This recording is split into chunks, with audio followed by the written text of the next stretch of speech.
memang sudah terbiasa di tengah masyarakat untuk mengatakan kalau tidak sama dengan mazhab Imam Syafi'i berarti tidak benar.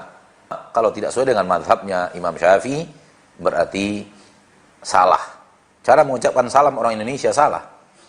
Seperti tadi yang saya dengar. Ya, secara pengucapan salah, namun itu kesalahan yang telah merajalela di lisan orang Indonesia.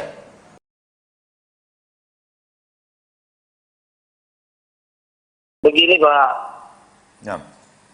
di tempat kami membuat satu kajian, ustadznya dari di luar mazhab Syafi'i.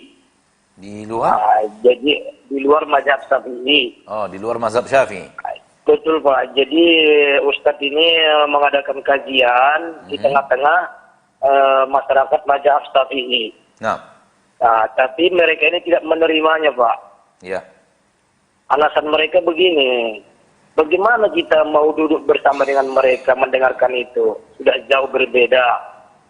Ya, salah satunya masalah wudu. Kalau wudu ini suami istri dengan mereka tidak batal, kata begitu Pak Ustadz. Ya.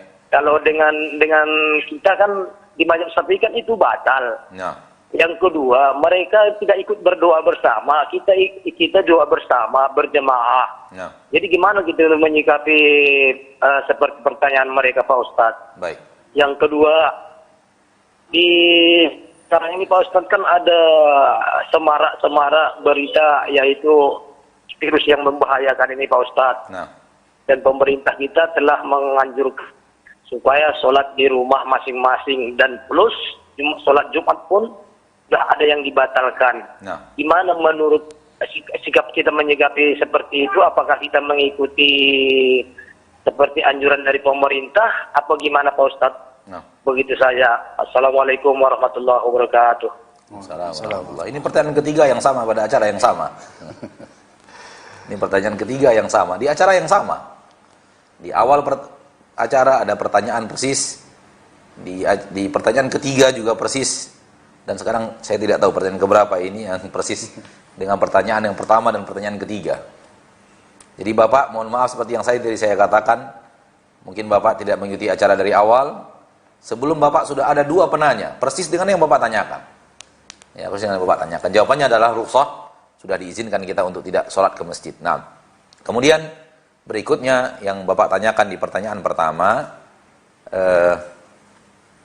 memang sudah terbiasa di tengah masyarakat untuk mengatakan kalau tidak sama dengan mazhab Imam Syafi'i berarti tidak benar. Namun pernyataan itu tidaklah benar. Tidak sahih bahwa kalau tidak sesuai dengan mazhabnya Imam Syafi'i berarti salah. Dan pernyataan seperti itu pun Imam Syafi'i enggak suka. Imam Syafi'i tidak suka orang mengatakan seperti yang tadi dinyatakan. Subhanallah. Dan itu kalau boleh kita katakan pantangnya Imam Syafi'i. Kalau istilah kita orang Sumatera, pantangnya Imam Syafi'i dikatakan seperti itu. Jadi kalau mereka benar-benar serius mengikuti mazhabnya Imam Syafi'i, justru mazhab Imam Syafi'i tidak seperti itu. Mazhab Imam Syafi'i adalah kalau sesuai dengan sunnah Nabi ikuti, tinggalkan pendapatku, tinggalkan mazhabku. Kalau ternyata bertemu hadis Nabi yang lebih benar daripada pendapatku, daripada mazhabku, kata Imam Syafi'i. Itu perkataan Imam Syafi'i. Dan itu nasihat. Dan itu wasiat Imam Syafi'i. Dan itu diulang-ulang oleh ahli mazhabnya Syafi'i, Imam Nawawi. Di dalam kitab-kitab beliau. Dan tidak ada yang bisa memungkiri kemampuan ilmu Imam Nawawi di dalam mazhabnya Imam Syafi'i. Dan beliau berulang-ulang dalam tulisan beliau mengatakan Imam Syafi'i telah berpesan, manakala ada hadis Nabi SAW yang sahih, manakala ada hadis Nabi SAW yang benar, yang sahih sampai kepada kita, berbeda dengan pendapat dan mazhab Syafi'i, tinggalkan mazhab Syafi'i dan ambil hadis Nabi, karena itulah mazhabku. Begitu kata Imam Syafi'i. Oleh karena itu, kasus ini tidak bisa dijawab dengan perasaan, namun dijawab dengan dalil. Dan siapa yang berada di atas dalil, maka merekalah yang berada di atas kebenaran. Soal kemudian wudhu batal bersentuhan laki-laki dan wanita, khilaf para ulama.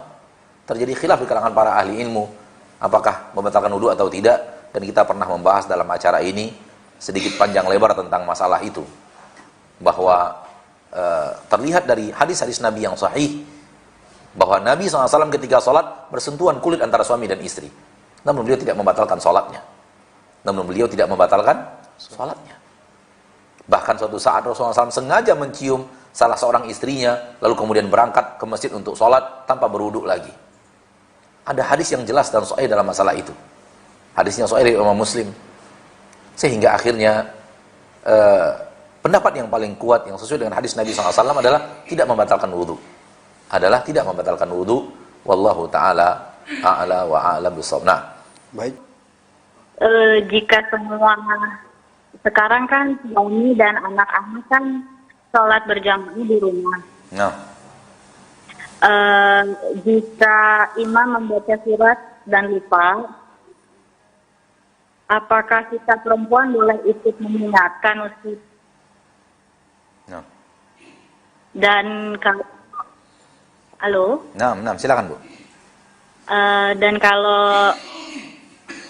Dan kalau amin itu buat perempuan kan karena semuanya mahram, boleh tidak aminnya dikeraskan? Nah. Baik. Ya gitu. Makasih Ustaz. Assalamualaikum. Waalaikumsalam warahmatullahi wabarakatuh. Sebelum saya menjawab, saya mengatakan cara mengucapkan salam orang Indonesia salah. Seperti tadi yang saya dengar. Assalamualaikum, panjang kumnya. Padahal tulisan bahasa Arabnya setelah kaf langsung mim. Tidak ada wawunya. Jadi memanjangkan kum itu kesalahan dalam mengucapkan salam dan kesalahan Indonesia. Kalau waalaikumsalam panjang benar. Waalaikumsalam, setelah lam ada alif, setelah itu mim. Waalaikumsalam, panjang lamnya. Adapun assalamualaikum, harusnya kumnya tidak ada mad. Assalamualaikum. Bukan assalamualaikum. Kumnya dipanjangkan, salah itu. Ya, secara pengucapan salah. Namun itu kesalahan yang telah merajalela di lisan orang Indonesia. Hendaknya kita yang tahu merubah assalamualaikum. Karena kita sudah memakai bahasa Arab. Dan hendaknya kaedah-kaedahnya berlaku dalam kaedah Arab. Wallahu ta'ala alam, sejauh yang saya tahu bahwa wanita sholat berjamaah ketika dia sholat berjamaah dan dia tidak menjaharkan aminnya, itu yang saya tahu. Tidak menjaharkan aminnya ketika imam membaca Al-Fatihah.